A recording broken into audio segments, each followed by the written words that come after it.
Yo, it's been months. Um, Stuff has happened. I need to tell you.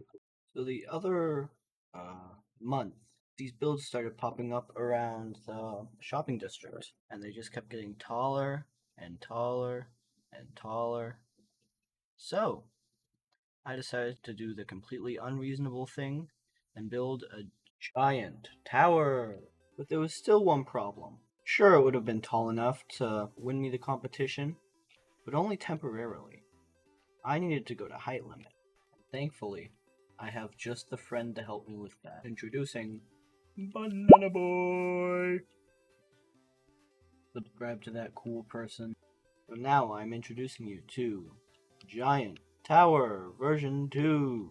And so because of Kaysen's help, we managed to make it even taller by flipping the first tower and adding even more colors, which means even more fun blocks to get. Yippee. So with close to a week of building and designing behind me, it was time to start on the fun part, the schematic. With a big trip coming up in 2 weeks, it was time to begin material gathering. Oh hey look, it's Case in the background. He's like right up there. Whoa. I needed to hurry up and build because the owner of this tower is coming back for revenge after Kaysen did this. By the way, the owner's name is Ikamboko. He's really chill and you should subscribe to him. Because why not? In order to get this build started, I had a couple main blocks that I needed to gather. First up was deep slate. Second was sea lanterns. Third was blackstone. Fourth was concrete. And fifth was warped wood. With deep slate being the first, we had to go mining a little bit. At first, I started out by making the mistake of using the silk touch pickaxe and grinding up for that, but I soon realized that regular deep slate can't really be turned into anything. So we went back to mining.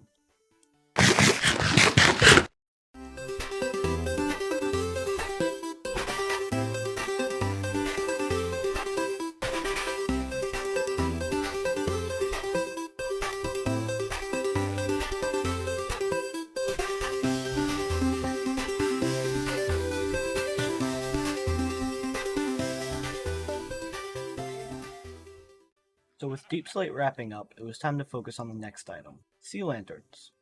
But thankfully, I have this friend named Zayden. Subscribe to him. Who just happens to own a sea lantern farm. So he hooked me up with just a little bit of sea lantern.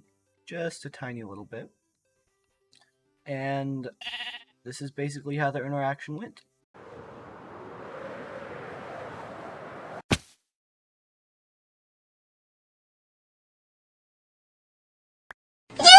And with the first two items knocked off the list, it was time to start on Blackstone.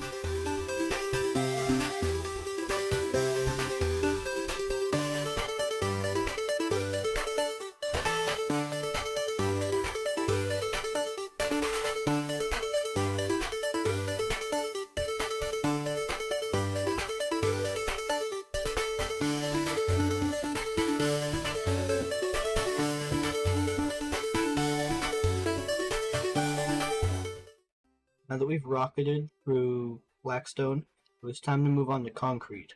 And thanks to a concrete farm that I built for my friend Kaysen on his birthday, we were able to get it done pretty fast.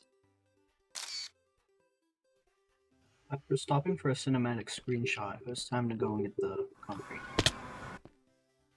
Glitched Ender Dragon flew into the farm, breaking it, essentially, so I had to repair it.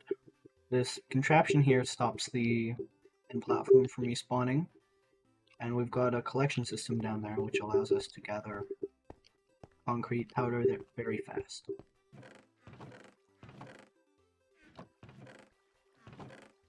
I used this 108,000 per hour sand duper to get all the concrete. This design was made by Elrio3. I'm sorry if I said that wrong. And with it, we were able to get all of the materials necessary for the concrete portion. So now all that we had to do was solidify it. Fortunately, that didn't take very long though, and we were able to get it done pretty fast because it was only 3 shulker boxes. So, the next part was warped wood. So after willing a tree farm into existence, I realized that it didn't work. So I had to make a second one. This design here was built by Nicolier. With the fungi farm add-on, it was very efficient and self-sustaining. After a couple of hours, I put it all in the shopping district to strip as much of it as I needed. And so with the last major material gathered, it was time to begin on the giant build. Yippee!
In the end, I linked up my tower to Ethan's island, floating island right behind me, with that cool little chain down there. Technically he did it.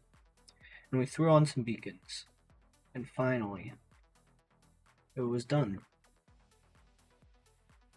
But I still spent a few months, editing, procrastinating.